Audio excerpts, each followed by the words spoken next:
What's good, people? Welcome back to my channel. So what we're going to be talking about today is my production process, how I record music, what do I record first, what do I record last, how I work with other people, and just a light dive in of my recording process. So hope you all enjoy.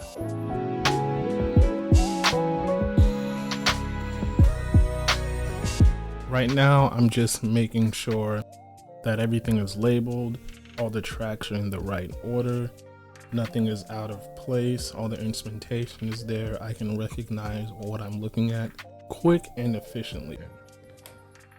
So when I open up Logic, what I like to do is have my drums, then we have all the audio files, and we have all the MIDI instruments recorded. And that's how I sort of go things. And that's the order with which I record all my instruments and everything. It's never the other way around. It's always drums, audio files, and then MIDI. And then for this song, I'm featuring the one and only who's gonna be rapping, singing, you know. I'm not gonna say which one it is. We're just gonna surprise We honestly don't even know yet. We honestly don't even know yet. We really don't know yet. Yeah, man. So we're just gonna get right into it. And yeah, catch you on the other side. So what I like to do is start every track with the smallest amount of instrumentation as possible, which is something that WylB has kind of moved me to do. But it's something where you want to add other elements after you've started the track. You want to be able to add and subtract. So if you start a song with me, 2 chords or something, that means if I want to add other passing chords, a lot of melodies, I can do that with the instrumentation as opposed to doing it in the beginning and then everything is a lot, because it creates clashing. So some songs I'll start with 2 chords and all the fancy stuff, I'll add it in. So that way the little movements in the chords can be other instruments as opposed to just one sound.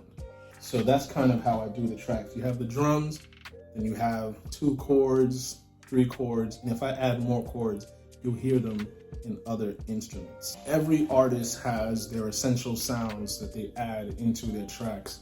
For me, you gotta have drums, you gotta have piano, you gotta have bass, you gotta have electric piano, you gotta have synths, all that good stuff. And sometimes I'll have tracks where the only thing you hear are drums, piano, and then you hear some pads. I have a whole bunch of tracks I don't even put bass guitar because it's not needed. So moral of the story, don't put more than what you need.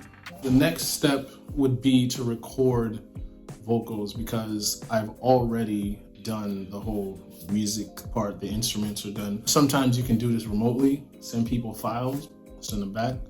But it's another thing when you can have like a good human to human connection with the artist and record vocals. So we're gonna record a verse or 2. But before we start, we're gonna ask WylB, what are some do's and don'ts or things that you like to do when it comes to recording vocals? Hey, what's going on, y'all? It's your boy WylB. Yeah, so do's and don'ts, that's a great question.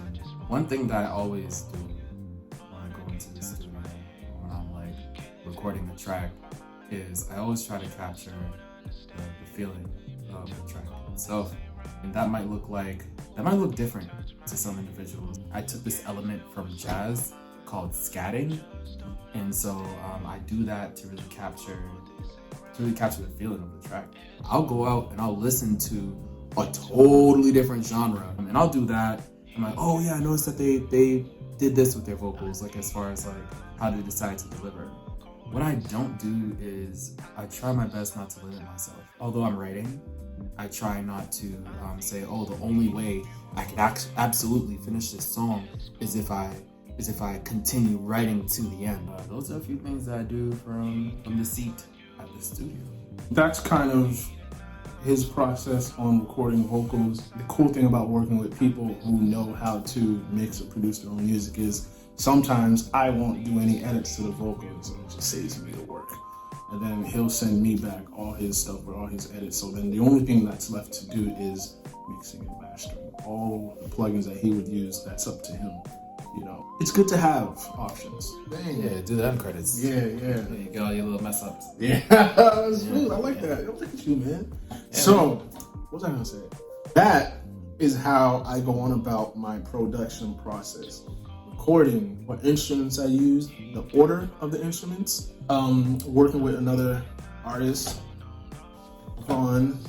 So if you have any questions, make sure you leave them in the comment section. Don't forget to like and subscribe to stay updated with everything else. And I'll see you next time.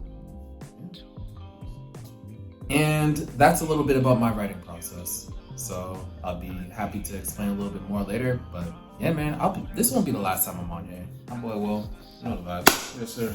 Yes, sir. Stay socially distanced, y'all. Yes, sir.